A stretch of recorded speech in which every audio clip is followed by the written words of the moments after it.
Hey guys, I'm your host Samantha here, and welcome back to Slate Me.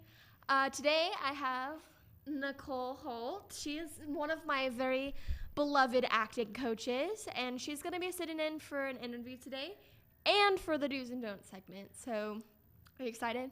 Absolutely. Oh my geez, I'm so excited. And then for our musical guests today, we have Michael Garaband with their first and second album. So look forward to that. You just have to keep watching our show to see that. So I guess we'll go ahead and start in our Do's and Don'ts segment. Okay, Nicole, before we start actually, do you want to go ahead and introduce yourself? Tell us what you do. Okay, my name is Nicole Holt, and my day job is being a secretary, but I just do that till I get discovered. Other than that, I'm an actress, and I'm an acting coach, and I've also done some producing, some casting, and so on and so on. So if it's in the entertainment field, I've probably done it. Oh, yeah. All right. So I heard from secret sources that you do a set etiquette class and also like an audition class. I do. Those things are really important, yes. I agree. Do you do those for money or charge people? How much would you charge for a class like that? Well, usually I fit them into 2 hours, and a 2-hour class is $40. That's pretty good. I think that auditions especially are super important. Absolutely. And for our Do's and Don'ts segment today, we're going to talk about set etiquette, which is very fitting because you teach a set etiquette class. Yes. So what is the number one most important thing about set etiquette? First of all, you need to know the commands so I you agree. can follow all the little rules. I agree. One of my favorites is quiet on set. Yes. People, the director or the AD sometimes normally calls quiet on set right before they hit record on the camera. Mm-hmm. And some people just don't be quiet. You got to stop talking. Yeah, and not just that. I mean, definitely stop talking. Like quiet on set means, shh, the camera is going. shut up. But it also includes like shuffling your feet, or if you have a squeaky chair, squeaking on your chair. No, I mean, be completely quiet, because the audio equipment will pick up anything. Everything. Yes. Every little thing. We've had to cut and start recording again because somebody just is talking in the background. And you're like, well, we can't hear you. Yeah, I've actually had was on a set where we were outside, and it was in the fall, so there were leaves on the ground, and they called for quiet on the set, and they started filming, and then somebody next to me was just shuffling the foot for a moment, and you heard the leaves. And almost immediately they're just like, cut, like, I hear leaves, who's moving, stop moving. Like, okay, so freeze. When they're saying quiet on set, freeze. Breathe quietly. That's it. Breathe. Just don't breathe. Yes, I was going to say that, but you need to breathe. Breathe quietly. Quietly. One of my favorites is when the gaffer yells strike, which is basically them turning on the light that they're working on. And every time, I'm not even joking, every time I look straight into the light. Because, they're calling your attention that they're turning on the light. Because they yell strike, so everybody looks away from You're the like, light. But I look straight into the light and blind myself every single time. Yeah, that's not a good thing. Don't do that. And for actors especially, the one thing that they don't understand is when there's a difference between cut and reset. Yes. When the director yells cut, they stop filming completely. But when it's reset, everybody still has to be quiet and just quietly move back to number one. And you need to go real quickly, because, I mean, time is money in the movie industry. So, I agree. And also if they call back to one, immediately go back to where you started. That's pretty much the gist of it. Yup. I've had people just not understand that there's a difference between cut and reset, and then everybody in the background starts talking again. And the director's like, we're still rolling. We're still filming. Yeah, you gotta be really, really quick, because, like she says, they're still rolling. They did not cut in between, so tape, well, not really physical tape, but time battery is being used. So quickly go where you were and just so you're ready to go again. It's the same with like Back to 2 or Back to 3, wherever starting point that was. Exactly. Yeah. And for me, the director, you always listen to what the director or even the assistant director yells, because I've had times where you just aren't paying attention. I do that every set I work on at least once, where you just stop paying attention. But you really have to pay attention to the director and the assistant director. Yeah, you don't want him to have to start yelling at you. That's not a good look. And when the director gets angry at you, that's not a good idea. Don't let the director be angry at you. They might just cut you out at scene if you're not that essential, you know? Exactly. And the director, yells or commands where you start in the script, so you're not always going to start back at line 1. You can start at line 4 or halfway through the script. So I've had places where they just start, somewhere in the middle of the scene and then just keep rolling from there. So that would be a Back to 2 or Back to 3, wherever that is. And if you're unsure, just go ahead and ask real quick. I mean, it's better than totally bumbling through it and doing it wrong. Just ask real quick. Yeah, for sure. The one thing that really bugs me about sets is people don't show up prepared to set. We've had main characters show up super unprepared with no clothes to wear, like just have one outfit, and it completely throws off the theme of the movie and doesn't even match at all. Yeah, and the thing is, you need to bring more than one outfit anyways. Have at least 3 with you. And it's very simple. I mean, no logos, no black, no white, no red, unless you're specifically told to bring those, and no small patterns. No small patterns. Yes. I'm not in a film, okay? So I'm going to wear this right now. I love animal print. Yeah, And no red and no black. I'm sorry, I'm not on film. For me, I always like to wear things that make me feel comfortable and flattering. What I think looks flattering on me. So if you're uncomfortable wearing it, just say something to the wardrobe person or be like, I'm not very super comfortable wearing this. But don't be a diva. Yeah, sometimes they're going to be like, just suck it up. Just wear it. Yeah. Well, don't be a diva about it. Yes. Just don't be a stage mom. Yeah. Oh, and to not being ready to come on set, there are a couple more other things I'd like to throw in there. Okay, cool. If they tell you to be camera ready, be ready. Like, for women, have your makeup on. Have your hair done. For guys, well, show up. Be clean. But also, be on time. And 15 minutes early is on time, okay? And please, for the love of God, know your lines. Don't show up and start studying lines, because that's annoying for everybody. Yeah. For me, the one thing that's super annoying is print out your scripts. If they send it to you, don't show up with like it on your phone or like looking on your laptop. Oh, I got my script on my laptop. Yeah, because you can't be running around with your laptop. I mean, if you're on set, you need to be quick. You can't just pull up files. No, just be able to go Yeah. scene 3, whatever, line, whatever, and just go. Yeah, and don't expect them to have a script for you, because I've shown on set where they don't have scripts for you, and I've either forgotten mine or left it at home. It happens. I mean, I would always be prepared. Always have your own stuff with you. Yeah, for sure. Be proactive. Be proactive. That's the number one key. Mm-hmm. Yeah, so, well, you got anything else? For ladies, For ladies, I gotta just have a the couple of ladies. things for set etiquette. Don't have loud jewelry or loud shoes. For Goodness, I almost example, forgot. if you have bangly bracelets, every time you move, it goes cling, cling, cling, clunk, clunk, clunk, cling, cling, cling. And that's super annoying because it will stand out so much on film you don't even understand. In daily life, you probably don't even hear it because it's around you all the time. But once they record it and when they play it back, it is so annoying. And same with shoes. I mean, guys can have loud shoes too. And when I say loud shoes, I mean, if you're walking and it makes a clunking sound, it's too loud for film. Just don't. Get some shoes that have quiet rubber soles. Perfect. Mm-hmm. High heels, especially the ladies that walk around in high heels on And flicky floor. it doesn't mean you can't wear high heels. I mean, if you have some that don't have little rubber stoppers on the bottom, put some tape on it. That'll make it quieter, Yeah, like duct tape. and like you said, no black, no white, no red, no green. Oh, If yes. it's a green screen. Green shoot, screen. we got a green screen back I here. actually almost wore green on purpose because I thought if you change the background, I could be floating hit. That's funny. And don't wear anything that like stands out too much unless you're told to. So Yes. like no big huge necklaces. Yeah, or neon colors. Especially if you're working in the background, they want you to be there, but not. So try to blend in. Don't have neon. Don't have any loud screaming colors. And no red, no white, no black. No red, no white, no black. Yep. What else? So for makeup, I guess, wear something that makes you look natural. Yeah. Always look how you look on an everyday basis. Oh yeah, that's very important because when you have a headshot that is sent in to be in a film, that's the first thing, unless they know you, that's the first thing they see. And when they call you into audition, then they call in the person they see on that picture. You need to look like that picture. And if you've cut your hair, please get a new picture. It's so cheap nowadays. You know, you just get a digital picture and print it out, and Exactly. it's so much cheaper than it used to be.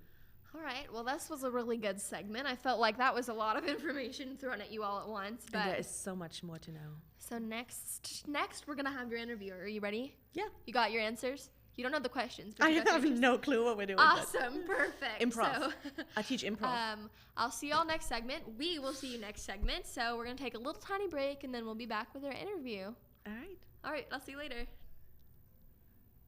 Father God, we just love you and I thank you and I praise you for all you've done for us. I thank you for our congregation and our members and all the lost souls that you bring to us and use us to lead to you, Father God. And we just pray, Lord, that you would draw them from the north, the south, the east, and the west, Father God, and just give us the wisdom and love us, Lord Jesus. And we just thank you for all that you're doing in our lives and doing in their lives, Lord Jesus. In your precious name we pray. Amen. Where could we go to win many souls for Jesus? Vegas. That's it! That's it!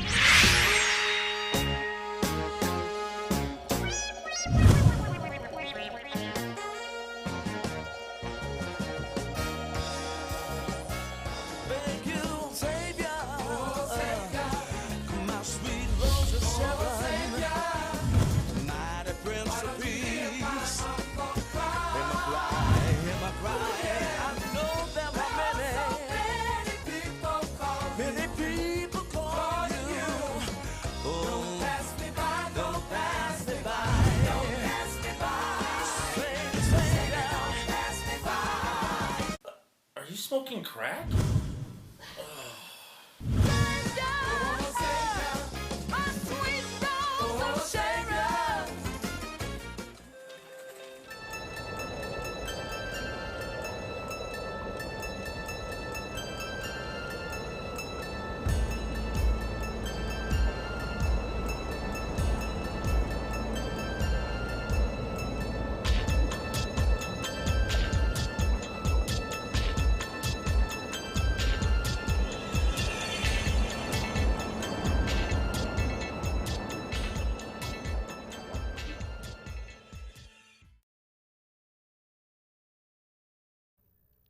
Hey guys, welcome back to Slate Me. I'm Samantha here, and I'm back with my guest, Nicole Holt. Hello. So this segment is our interview segment, so I guess we'll just go ahead and start with the first question. Are you ready? All right, do it.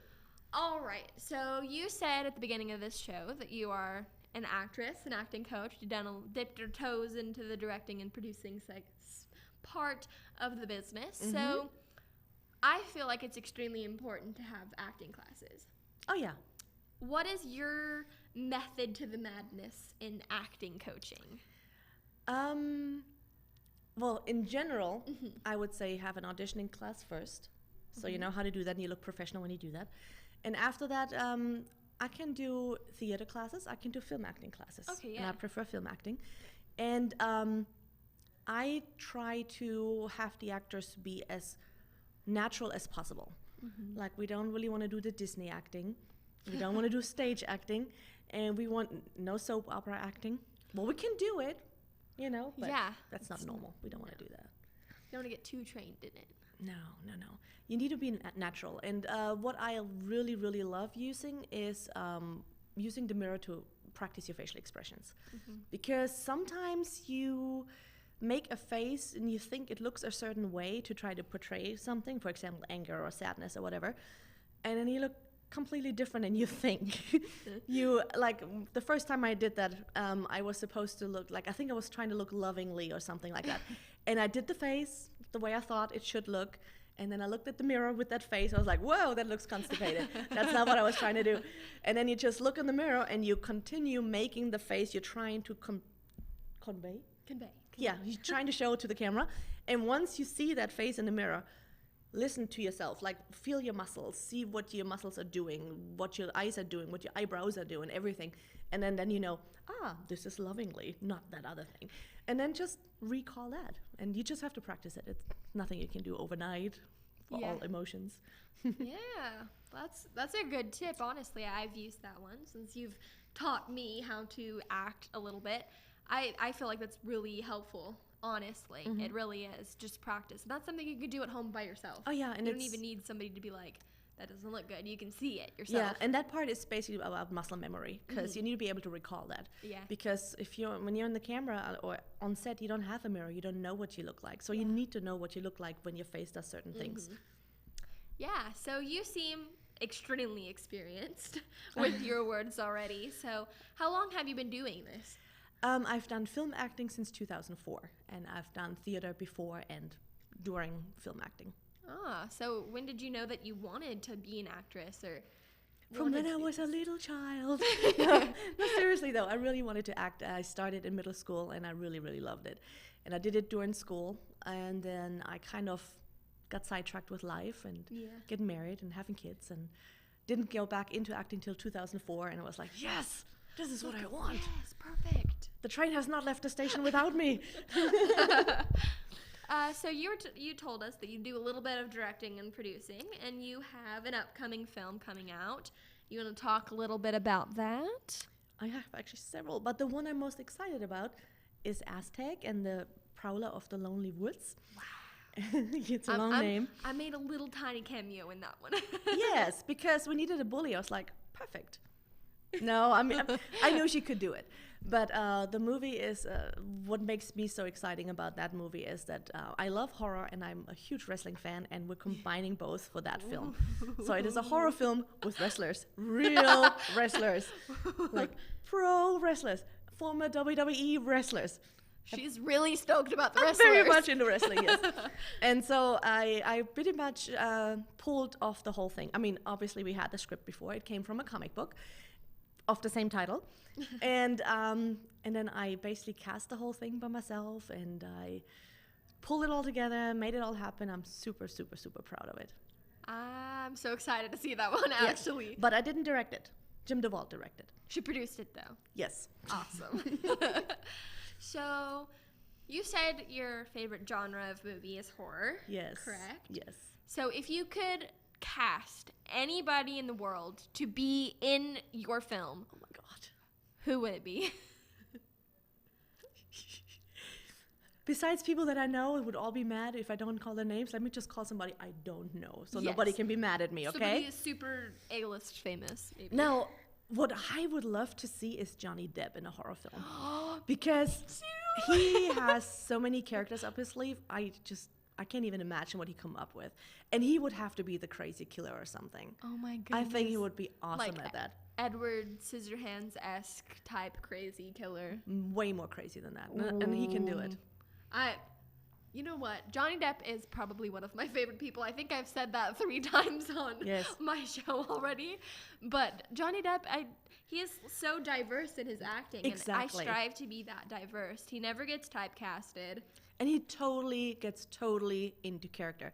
And I love that. And I always say, if you have a certain character you're going for, commit. I mean, totally go for it. It doesn't matter how stupid you think it may be. Just go for it. The director will tell you if it's stupid. Just full force go for it. And I would love to work with Johnny Depp. Hint, hint. So Johnny Depp. Hit me up. So, okay. We all know that you love Johnny Depp now. yes. So, in your acting yourself, since you're an actress, who do you pull from? Who do you take inspiration from? So much life experience. 'Cause For sure. I've been around for a little while. And also other people, not just other actors, even other people. Well, I have to say, when I have to play Ditzy, I kind of pull from Lisa Kudrow because I love her, I adore her, and she plays awesome.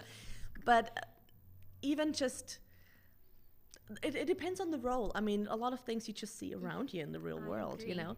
Some people you may know, because if I have to play a racist, I have somebody in my family I can use. I'm not going to say any names.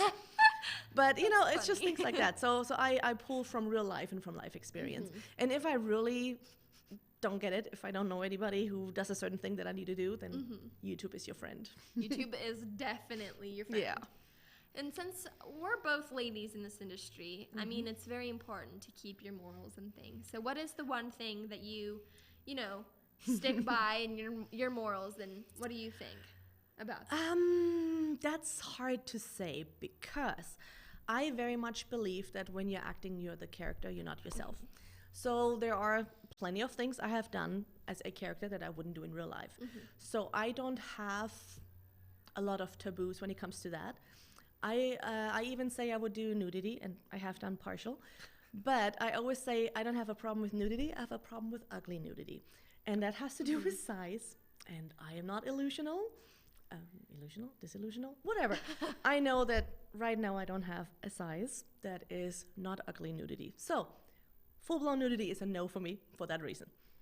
I agree. For me, I kind of push my, I guess, religionality. I don't know exactly the word to say it, but my spirituality. I really have strong virtues and strong morals on things like that. Absolutely. I mean, everybody can have their own limit and know before you go in if they're going to push you past the limit or not. And they should tell you ahead of time. Yeah. And if you have a certain stand on certain things, then don't jeopardize it. Just stick with your limits. I agree. Absolutely. Well, that's all the questions I kind of have for you. So before we go, do you want to promote yourself? Where can we find you? Anything you want to talk about before we go? Well, you can find me on everywhere. On Facebook, for example, if you look for Nicole Holt Actress, that's me. On Instagram, same name, Nicole Holt Actress. Where else am I? On Twitter, I'm Nicole_Holt. So basically everywhere. Everywhere. just Google my name. I come up a lot. All right. Well, thank you for being on my show. Thank you for having me. We talked about a lot of things today. Morals and, do's and don'ts of set etiquette. So I will push promoting right now that she does do acting classes. And as she said, set etiquette, audition etiquette classes. So if you want to, you can go over to her Facebook, and I'm sure that she's on the Slate Me TV Facebook page. So go ahead. I really love the way she coaches acting, and I've taken her classes myself, so I can speak 100% behind my word that she's a great acting coach. Thank you. You're welcome. So for our next segment, we have our UK correspondent, Tegan Westall, with her interview, and then our music segment. So I will see you guys after that.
Hi, welcome to Slate Me. My name is Tegan Westall and I'm here today at the Kingsley School interviewing some lovely Year 11 students. Thank you for talking to me, girls. So I take it you all study drama, that you're all doing it for GCSE at the moment. Can you tell me a bit about what that's like? It's quite a community. It brings you closer together because you've got the exam. Yeah. And everyone kind of works along better, gets along. It's quite, you don't feel alone. It's quite a team effort. I mean, it's a lot of responsibility, but it's nice to have quite a lot of independence because we have to. There's 2 sections of performing, one with the script, one where we make up an entire play, I guess, by ourselves, which is a lot of work, but it's so much fun to do, and it's so rewarding when you end up performing it. It's really fun. It's really nice taking a break from the other subjects as well. Like, I don't have anything against like maths and science and things, but you know what I mean? It's really nice to sort of getting away from that kind of environment and coming to a space where you can fully get yourself physically and emotionally involved in the subject. It's quite a nice release, isn't it? Yeah, I definitely. I used to find that as well. I take it you found that you've worked a lot better as a team as well. You kind of learn team building skills as it goes along as well. So what have you learned from obviously studying it and anything that you've done in the past? What have you kind of learned about yourselves from doing drama? Well, I've learned that I have got nerves. Yeah. And I'm quite lucky in the way that I can sort of learn how to conquer those nerves and use them as a positive rather than a negative. So at the moment I'm still focusing on nerves and like how to deal with like anxiety and stuff like that. So I think it's quite important for young people, especially my age, like to learn how to cope with them. Do you find that drama helps you? It does, it definitely does, especially socially as well. Yeah. So I'm able to hold a conversation and not shy out of having a conversation. That's great, yeah. Well, I've always been quite good at the practical side of it, but I think I'm learning more like the theory behind it and like becoming more technical, which I think is quite helpful.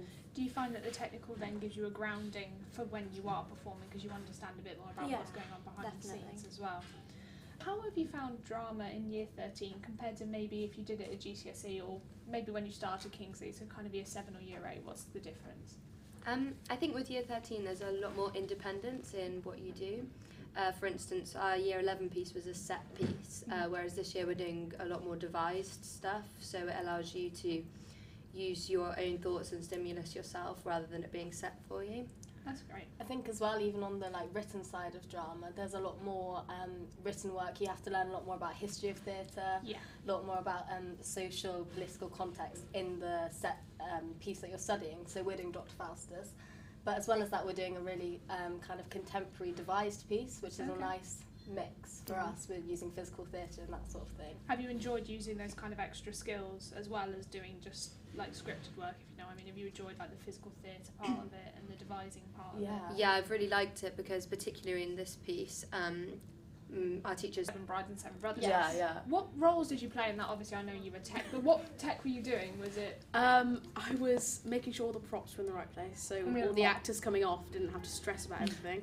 And really I was just trying to make sure no one panicked. And what were you doing? I was the bride Liza, so I had a twin, I think, Martha, and Yeah, and I was Gideon, because obviously we're a girls' school, so we had to have some of us playing the brothers as well, so I was the youngest brother, Gideon. Yeah. What was that like, playing a boy? It was, at first I was a bit like, okay, yeah. I mean, obviously in the lessons and stuff, we'd done some things where, we'd been a man, or, But actually having to properly perform, you really sort of have to physically give yourself over to the character and, sit sort of like this, and your voice and everything. But it was, once you got it, it's so fun, because it's so different.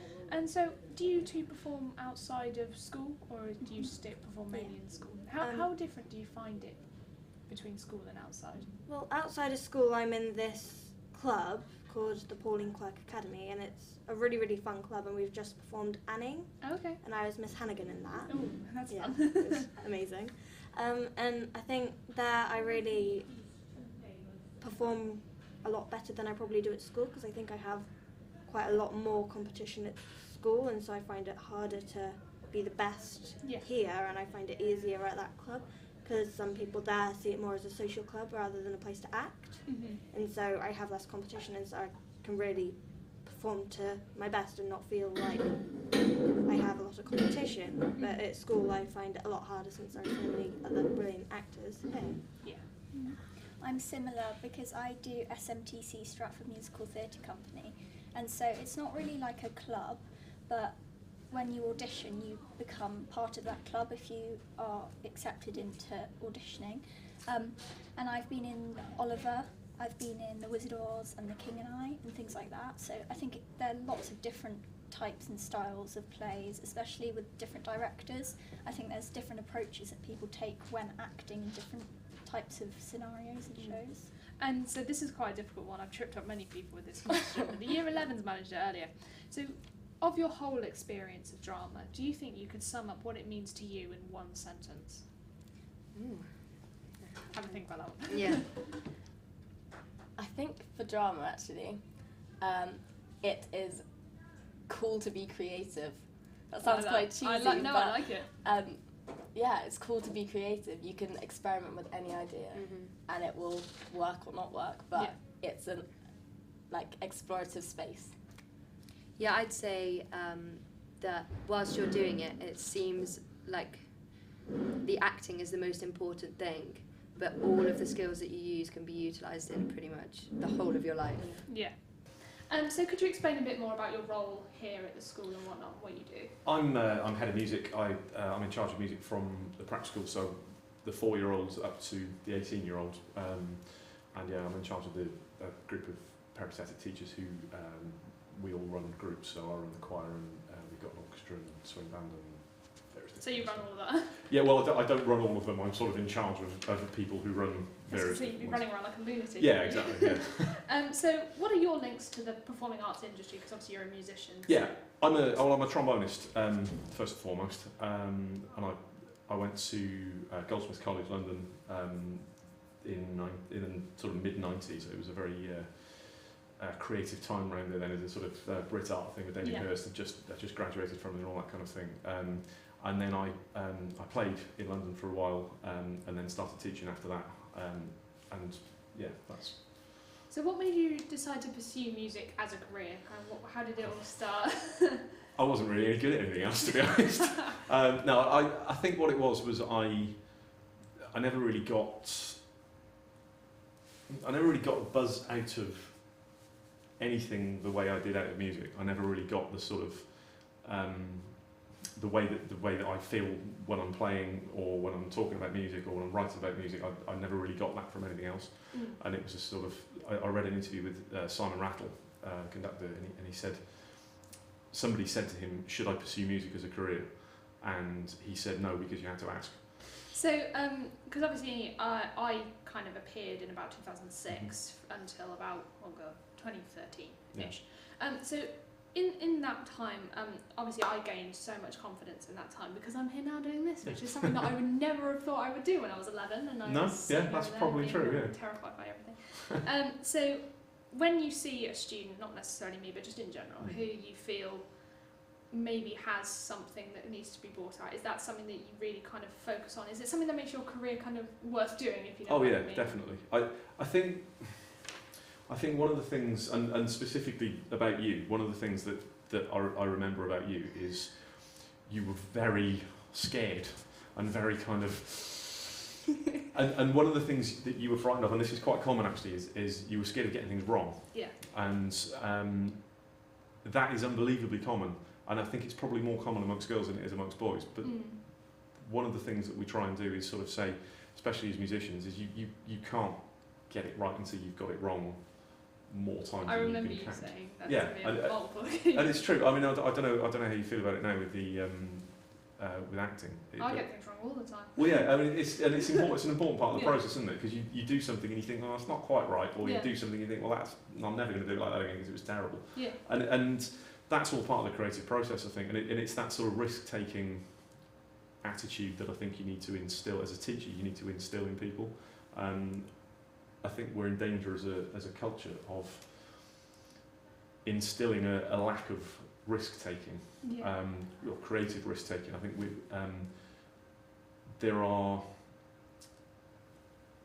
it seems to be devalued to take risks, not in terms of finances. I mean, people take risks in banks all the time, and we can see where that went.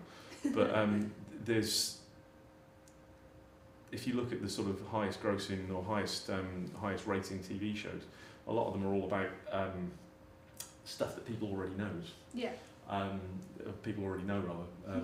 See, for example, making a mistake. But they, you know, you watched this thing that Gary Barr was doing, and you watched X Factor and all this kind of stuff, and they're all songs that people already know, because people are naturally frightened of the unknown, and that and learning to embrace the unknown and embrace that risk-taking attitude, I think, is really, really important. Yeah. And that's something that we try and do, is to try and sort of say, look, it's all right to be nervous. Being nervous is good. Yeah. It means it matters. I mean, I definitely learned that, and my, because I'm a pianist as well, my playing got so much better when you were like, you've got to just kind of go. When we made you play in assembly. Yeah. Yeah, that. My abiding memory of that day was you were sort of like this, and then afterwards you said, "Why was I so nervous?" Oh, I don't know. I've been trying to tell you this for the last 2 years. You went, oh, yeah, okay, and that was it. Then. Yeah. So coming back a bit, do you play in any bands, any groups? Yeah, I play in quite a lot of local orchestras. I play in the Jaguar Land Rover brass band, one of the top brass bands in the country. Very proud to play for them. And yeah, I'll play for lots. I was playing Beethoven 5 at the weekend, and I'll be playing. What am I playing next week? Can't remember. Something. busy. Yeah. So, of all those bands and in your teaching career as well, could you pinpoint the most embarrassing moment for you? Oh my god, the most embarrassing moment? Or yeah. Oh, there are so many. Or any. There's so many. I think. Oh wow. It's difficult on that. That's one. a really hard question. I mean, I remember the very first time I ever played in public, or I played in front of the school that I was at. I had this trombone that was probably about 100 years old. It was ancient, and the lacquer was all coming off. Every time I played it, I ended up with green hands. It was horrible. And I was so nervous. I was clutching this thing so tightly, and it fell apart in my hands. And it just sort of, it literally just came to bits. Oh and God. I ended up having to sort of borrow a trombone of somebody else. And of course, everybody laughed, and it was mortifying. And I mean, there have been other times when, just about 3 weeks ago, probably a bit longer than that, actually, probably 3 months ago, I recently started wearing glasses. I did notice. Yeah, and I only wear them for reading, but I keep forgetting that I wear glasses. And we were playing, this is a Jaguar Land Rover brass band again, and we were playing at the English Music Festival in Dorchester on Thames. It's a really sort of high profile festival, and it's this huge church, 400 or 500 people there. And we walked out on stage, we sat down, and I realised I didn't have my glasses on. Oh no. So I got up, walked off stage, like all of this was a thing. The conductor was standing there waiting to come on, and he sort of went, wait, forgot my glasses, hang on. Where are my glasses? I walked on stage, the audience all thought I was the conductor, started clapping, the band all stood up, and I went and sort of sat down in the trombone section, and then they were all laughing, and then, and it was just one of those moments you just think, oh, dear. Take me now, it's a good job I'm in church. Oh dear, you should have gone to the conductor's stand. I should have done. I don't think they would have liked that very much. No, probably not. And so obviously Slate Me is a show aimed at young performers, so 13, 14 years old. What advice would you give to those that are watching that are interested in starting a career in music? How would you suggest they get started? Take every single opportunity you can to play. There's a great film called Throw Mama from the Train. Have you seen it? It's really good. You should watch it. It's very good. Danny DeVito, brilliant. And Billy Crystal's character in that is a writer, and he says, and one of the lines that he's teaching this writing class, and one of the lines that he keeps coming up with is, a writer writes always, and a musician plays always. You've got to make sure that you take every single opportunity you can to play. There's a bit of I had a bit of a debate with a friend of mine the other day about getting paid for doing music, and I think if you are a professional musician, you deserve to be paid for your work. Yeah. If you're sort of 14, 15 and you're going out and expecting to be paid for doing something, then I think you should take the experience first. Yeah. And take the money later. Yeah. Because the experience is like money in the bank, in my opinion. So I think you should go and get as much experience as you can possibly get, and make the mistakes, do the stupid things, go and do things, and you think, well, I'm never going to do that again. I remember when I was a kid, I did this thing that involved me going into being in an ironworks in South Wales in the middle of January, and it was sort of -5, and it was horrendous. It was a 3-night theatrical run, and I was sort of sitting there in 6 pairs of socks playing the trombone. Yeah, well, it was a great experience. It was very weird music. It was this sort of dance show, this sort of multimedia thing, but it was really good experience. Yeah. And I'm glad I did it. I'll never do it again, but I'm glad I did it. You know, Yeah. so and I think that's the thing is just take as much experience as you can get, and there's no job that is beneath you. Yeah. Right. There is somebody's asking you to do something slightly dodgy, then obviously don't do it. But you know, you've got to don't sort of think, well, I'm too cool to do that, and you know, nobody's beneath playing Monkeys covers in a hotel bar. You know, that's good experience. Yeah, that's great. Thank you very Okay. much.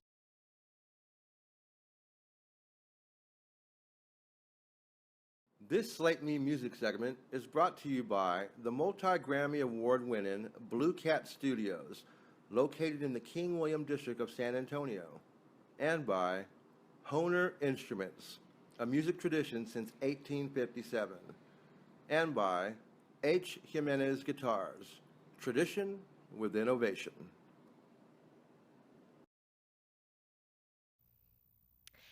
Hey guys, welcome back to Slate Me. I'm Samantha here, your host, and for our next segment, our musical segment, we have Michael Guerra, and he's going to be singing 2 songs, one song and then an interview and then our second song. So for his first song, he's going to be singing a song from his first album, Michael Guerra Band. And for his second song, he's going to be singing a new song off of his new album, Michael Guerra and the Night's Calling. So I hope you enjoy. All right, this song is off our first album, Michael Guerra Band. The title is called Que Viva Mi San Antonio.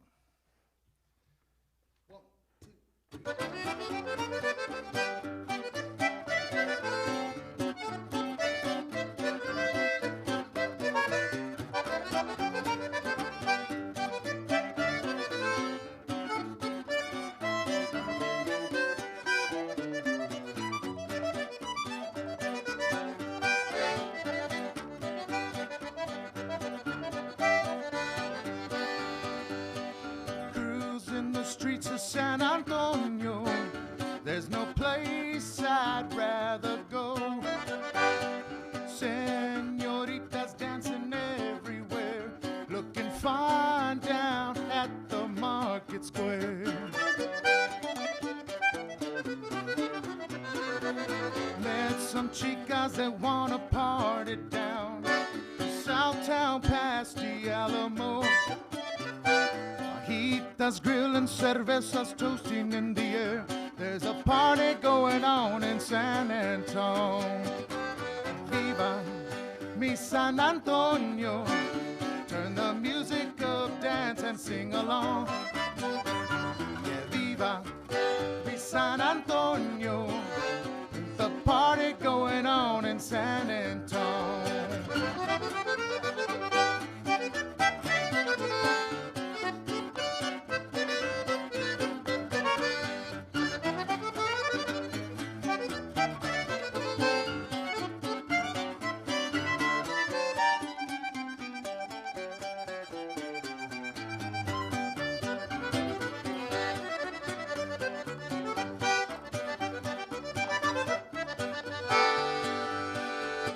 Some chicas that wanna party down Southtown past the Alamo.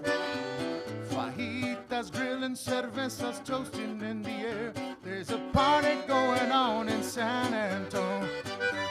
Que viva mi San Antonio. Turn the music up, dance and sing along. Que viva mi San Antonio. There's a party going on in San Antonio. The party going on in San Antonio. It's the party going on in San Antonio.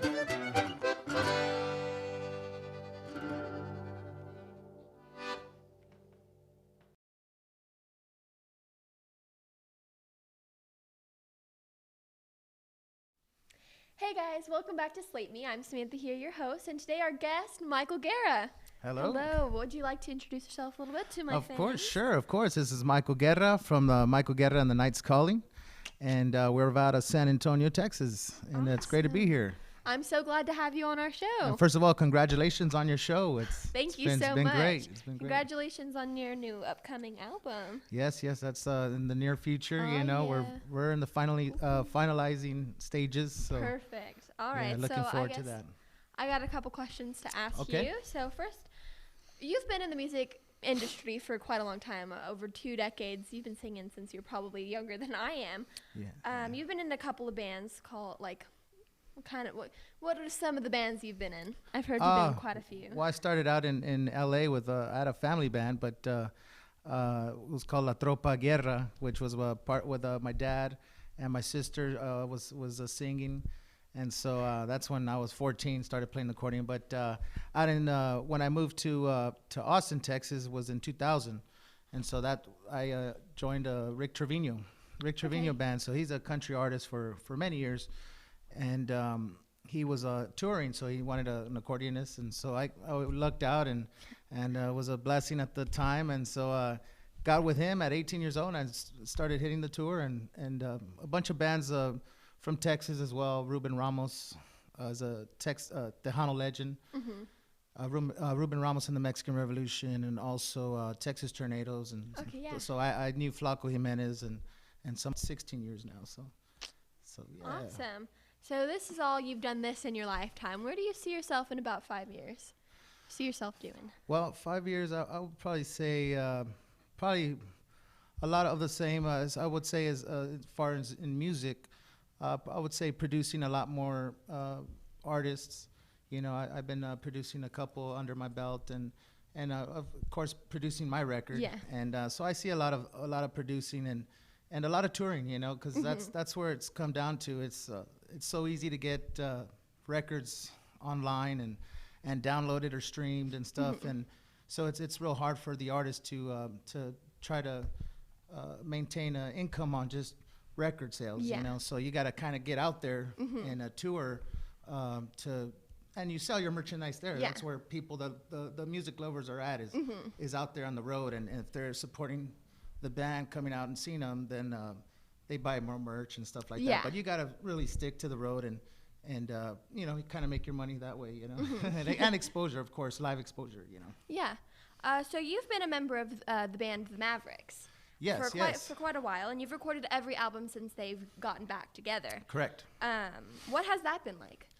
It's been an amazing journey, It's meeting Raul Malo back in 2009, and just crossing paths for the years ago, and never got to work together, and so he told me to tag along, and we had jammed a little bit and really melded and had a magic there, and so I toured with his solo band first because they had a little hiatus at the time, so we did world tours, and then with the Mavericks that came in at about 2012, and so we did In Time was that record.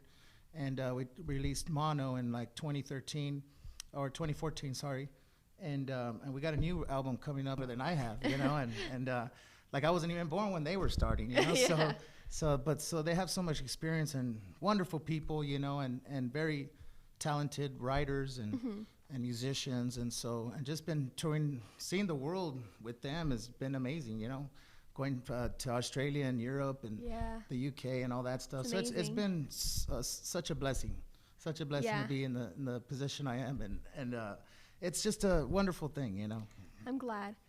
So, full disclosure, we are business partners with DB Media. Yes, we are. So, part of the film side of our company, you've been working in film scoring and doing the music for our films, including the nomination for Best Score on our last film, My Tempest. So, do you like doing film, or do you plan on doing more film? Or? Yeah, definitely with our partner David Pedrozine as well. He's the CFO, the CEO of DB Media Entertainment. And so we write quite a bit, and we work quite a lot together. So in the music, it's always been about the music, but now with him getting more involved into the film, it's been amazing to be writing together with him or just being there and really understanding what he's doing, you know. And that's how we work a lot. We're real, you know, we're right there, you know. Yeah. So to do the music in that is just another experience that I've never really done, you know. Yeah. And but it's a lot of fun, you know. That one, My Tempest, it was a 48-hour film festival. Yeah. So we shot the whole thing in, I mean, less than that, like probably 32 hours, something around there. And then putting the music to it, which, you know, it was a lot of fun, and like I said, I've never had experience. Awesome. Yeah, me too. I'm so excited that we're business partners and we're I know, getting to work together. So we just saw you play the accordion, and you said you've been playing the accordion since you were, what, 14? 14, yeah. What other kind of instruments do you play? Do you play like a whole bunch of other? Yeah, actually, my partner, Robert Gracias, was playing the bajo quinto. My father played bajo sexto, which has a 12-string guitar. And so I learned playing the bajo, a little bit of the guitar. I started out playing drums with my dad's bands. I was 12 years old, and so just nobody really taught me. They just, I was lucky to have the instruments around, you know, and so I would just, you know, mess around with them. And at 12 years old, I started playing the drums, and 14, I just started playing accordion because my sister was starting to sing, and so the accordion players in my dad's band weren't too fancy or couldn't learn the newer music, you know. Yeah. And so my sister was wanting to sing, and so I was like, well, let me check that out, you know. Yeah. Let me grab that thing and see how, you know, see how it works. And I swear it's still like a mathematical equation, but I picked it up. It sounded like a cat, you know, screaming and, you know, and dying or something, you know. It sounded pretty bad, you know. But but at 14, after a few months, just sticking to it, you know, every day, you know, that's what it takes, you know, persistence. And it was, you know, probably about 6 months, and I picked up a few songs, you know, and so just from there, just kept lines. If you have the time or, you know, wanted to, what would be your dream instrument that you'd want to play? You know, with it, and here I am, you know, squeezing it. So along those, I would say I play a little bit of piano. I don't play very much, but I would love to be able to play piano, you know, be at least intermediate, you know, I would say. But I think just being like classically inclined in that is just amazing, you know. I would love to know a little more of that, but I do a lot of other instruments, so kind of minimum. You know, I've never. One of my huge idols is Santana. You know, so that would kind of put it all over the top right there. You know, I've been lucky enough to perform with some amazing musicians, but I would say to perform with Santana is probably be the number one spot. Probably so. Yeah, and awesome. I would have to say. So you said to get out there, touring is really important. So you're playing at South by Southwest this year. Yeah. And you played at South by Southwest last year, right? Yeah, we did the same. Actually, the same show was a Big Kev out of New Jersey. Is a KFVU, I believe it's out of 91.3. But they have this live recording, and it's at the Opa Coffee and Bar. Okay, yeah. You know. It's down in South Lamar in Austin, and so we've done that last year, and we're asked to do it, you know, and so they had our first album, they really dug it, and so they invited us again, so we're going to do that on March 16th, and that's at 4 o'clock to 5 o'clock. We got one set, and there's a bunch of other bands playing as well, performing, so it's going to be really cool, really cool. Awesome. So, as I mentioned earlier, you have an upcoming album coming up. And that's recorded at Blue Cat Studios, which is also one of our sponsors, and that's out of San Antonio. Yeah. What is with Blue Cat in your sound that makes you want to record with them? And will this record be as varied, I guess, as the first one? Yeah, I'd say Blue Cat knows our sound. He's old school, you know, and there's a lot of the new stuff, new technology that you have at your fingertips, you know, with the computers and stuff nowadays. Yeah. But what he does, he records us through a Neve board, which is old school. Wow, yeah. You know, and it's just it's an amazing board. So it's the recording that goes in, the tones and the warmth of that just have a whole different sound. And that's what we're about, is the air in the music. You know, also, and the room that he has is just, it's a wooden room, and it's just the sound in it is just amazing. Yeah. So we, just from recording there, just going to do some sessions with some other cats, just hearing the sound and the way he would mix and just what he would do, was, I talked to him and try to work something out, and definitely we were on the same page, and so we did the first album, and that was a lot of fun, changing it up and getting, working with the room as well. So, but this record, this definitely has got, it's another level up, and it's taken a little time to get it together, but it's definitely going to be diverse and have it's going to be a large spectrum of music. Wow, so I'm really looking forward to hearing it. Yeah, it's got a lot of different stuff, accordion with accordion and also without. There's a couple songs that don't have accordion, so I'm also playing other instruments stuff. So, but it's like cumbia, it's a lot of stuff, Yeah. I can't wait for you guys to hear it. It's I'm kind of so hard to explain. excited. It's such a big spectrum of music, So wrapping it up, is there any other shows or anything you want to talk about before we go? Just if you're around Austin, Texas, next Thursday, March 16th, come and check us out. This is going to be a great band. This is like, we don't perform that many times as we're all on tour and stuff. So I would love for you guys to check us out at South by Southwest at the Opa Coffee and Wine Bar. And like I said, we're playing 4 to 6. So 4 to 5, I'm sorry. So come and check us out. We would love for you to go to Facebook, Michael Guerra. You can find us all on Michael Guerra and the Night's Calling, off of Twitter at Guerra Band, GUERRABAND, and you can get a lot more info on there. So come and follow us. Awesome. It was really lovely having you on our show, and I'm happy that I got to ask you these questions. You had a lot of great information. All right, thank you. I'm really excited for you and what you have coming up. We'll always support you, of course. So thank you. Thank you so much for being on our show. Thank you, Samantha. I appreciate Thank you you. inviting me, and it's a pleasure to be working with all these fantastic people, and que viva. Awesome. Thank you. All right. I'll see you after this. Bye. Bye-bye. All right, this song is I'm to Blame, which is coming up on our upcoming album, Michael Guerra and the Night's Calling.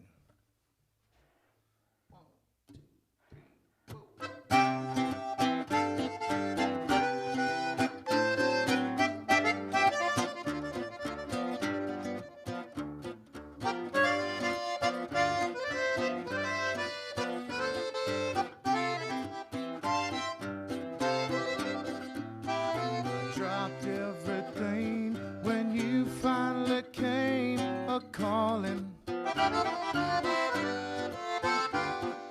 dropped friends and family who tried to stop the falling.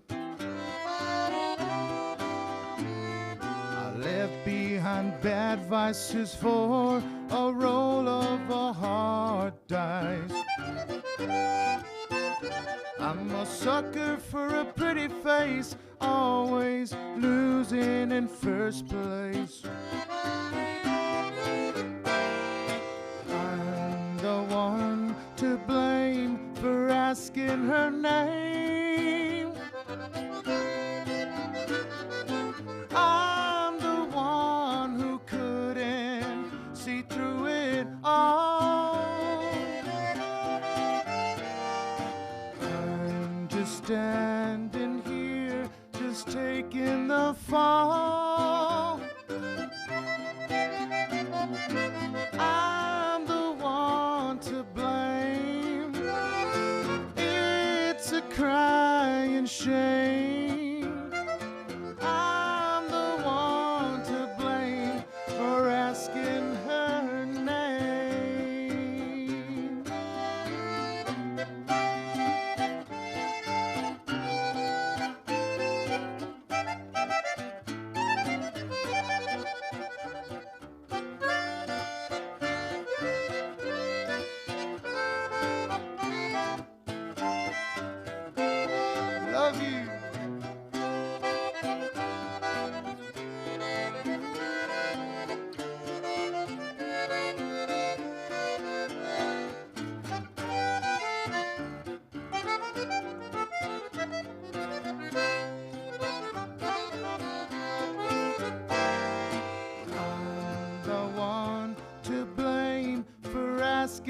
her name. I'm the one who couldn't see through it all. I'm just standing here, just taking the fall. I'm the one to blame. It's a crying shame. I'm the one to blame for asking her name.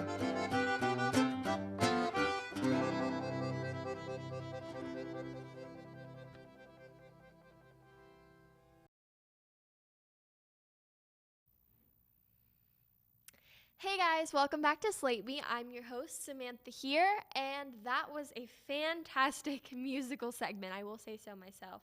Me and Mike are business partners, and we work really well together, and I'm so excited that he got to be on our show. So this is our last segment of the show, and as you know, we have a sponsor, H. Jimenez Guitars. Oopsies. And they sponsored us this beautiful guitar, this acoustic guitar, and all of our guests are signing it. So Mike himself signed it, and so did Nicole. So we are giving this guitar away at the end of all 8 of our shows, I should say.